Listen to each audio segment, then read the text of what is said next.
ನೀವು ತುಂಬ ಚೆನ್ನಾಗಿ ಪ್ರೀತಿ ಮಾಡ್ತಿರ್ತೀರಿ, ಬಟ್ ನಿಮ್ಮ ಪ್ರೀತಿನ ಇಗ್ನೋರ್ ಮಾಡಕ್ಕೆ ಶುರು ಮಾಡ್ತಾರೆ. ಕರೆಕ್ಟ್?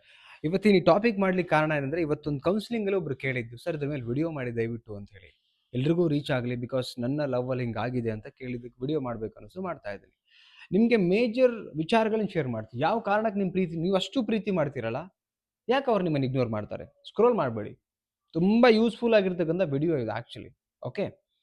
ಸೊ ಅದಕ್ಕಿಂತ ಮುಂಚೆ ಫಸ್ಟ್ ಟೈಮ್ ಚಾನಲ್ ನೋಡ್ತಾ ಇದ್ರೆ ಆದಷ್ಟು ಬೇಗ 50K ಆಗಲಿ. ಸೊ ಸಪೋರ್ಟ್ ಮಾಡಿ, ಸಬ್ಸ್ಕ್ರೈಬ್ ಮಾಡಿ. ಆ್ಯಂಡ್ ಕೌನ್ಸಿಲಿಂಗ್ ಬೇಕಾ, ನನ್ನ ಜೊತೆ ಮಾತಾಡಬೇಕು ಅಂತ ಹೇಳಿದ್ರೆ, ಸೊ ಕಾಂಟ್ಯಾಕ್ಟ್ ನಂಬರ್ ಕೊಟ್ಟಿರ್ತೀನಿ. ಸೊ ಕಾಲ್ ಮಾಡಿ ಆರ್ ವಾಟ್ಸಪ್ಪು ಮಾಡಿ, ಬಟ್ ಫೀಸ್ ಇರುತ್ತೆ. ಓಕೆ? ಸ್ಕಿಪ್ ಮಾಡಬೇಡಿ, ಕೊನೆ ತನಕ ನೋಡಿ. ನೀವು ಕೂಡ ಇವತ್ತಲ್ಲ ನಾಳೆ ಒಂದು ರಿಲೇಷನ್ಶಿಪ್ಪಲ್ಲಿ ಬರ್ತೀರಾ, ಬಟ್ ನೀವು ತಿಳ್ಕೊಂಡ್ರೆ ನಿಮಗೂ ಯೂಸ್ ಆಗುತ್ತೆ. ಓಕೆ? ಫಸ್ಟ್ ಪಾಯಿಂಟ್ ಏನಂತ ಹೇಳಿದ್ರೆ, ನಿಮ್ಮನ್ನು ದ್ವೇಷ ಮಾಡೋಕ್ಕೆ ಯಾವಾಗ ಶುರು ಮಾಡ್ತಾರಲ್ಲ, ಆವಾಗ ನಿಮ್ಮನ್ನು ಇಗ್ನೋರ್ ಮಾಡ್ಲಿಕ್ಕೆ ಶುರು ಮಾಡ್ತಾರೆ. ಪ್ರೀತಿ ಮಾಡ್ಬೇಕಾದ್ರೆ ಮ್ಯಾಟ್ರೇ ಆಗಲ್ಲ ಸರ್.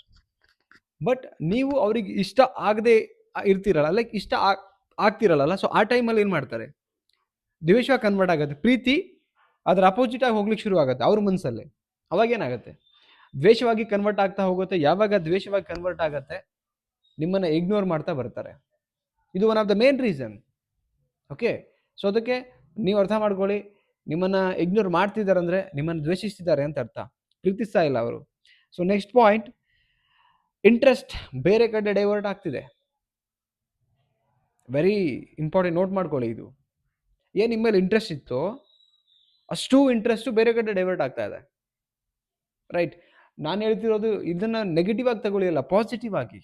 ನಿಮ್ಮ ರಿಲೇಷನ್ಶಿಪ್ಪಲ್ಲಿ ಮೊದಲಿದ್ದಾಗಿಲ್ಲ, ಆಲ್ಮೋಸ್ಟ್ ಬೇರೆ ಯಾವುದೋ ಅವ್ರ ಬಿಹೇವಿಯರ್, ಬಾಡಿ ಲ್ಯಾಂಗ್ವೇಜ್, ನಡ್ಕೊಳ್ಳೋ ರೀತಿ ಎಲ್ಲ ನೋಡ್ತಾ ಇದ್ರೆ, ಈ ಥರದ್ದು ಬರ್ತಾ ಇದ್ರೆ, ಸೊ 100% ಇಂಟ್ರೆಸ್ಟ್ ಅನ್ನೋದು ಬೇರೆ ಇನ್ಯಾವುದೋ ಟಾಪಿಕ್ ಮೇಲೆ ಹೋಗ್ತಿರ್ಬೋದು, ವ್ಯಕ್ತಿ ಮೇಲೆ ಹೋಗ್ತಾ ಇರ್ಬೋದು.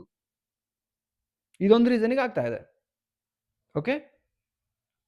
Second reason. And third reason ಏನು ಅಂತ ಹೇಳಿದ್ರೆ, ನಿಮ್ಮ ಸಂಬಂಧದ ವ್ಯಾಲ್ಯೂ ತಿಳಿದೇ ಇದ್ದಾಗ. ಇದು ವೆರಿ ಇಂಪಾರ್ಟೆಂಟ್.